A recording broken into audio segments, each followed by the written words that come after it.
1 2 3 4 5 پا رو اصلا رو زمین نمیذاریم. 6 7 8 4 ست 20 تا تکرارش میکنیم.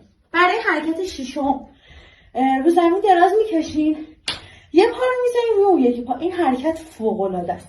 یه پا رو میزنیم روی یکی پا.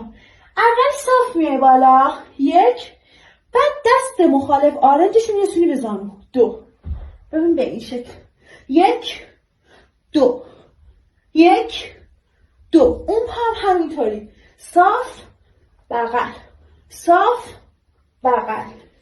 این حرکت فوق العاده رو یه بار که میای بالا بعد دستتون میشه 1 10 بار انجام میدی. 4 ست هم پشت سر هم دیگه تکرارش میکنی. بهت قول میدم شکم پهلوت میسوزه با انجام این حرکت. برای حرکت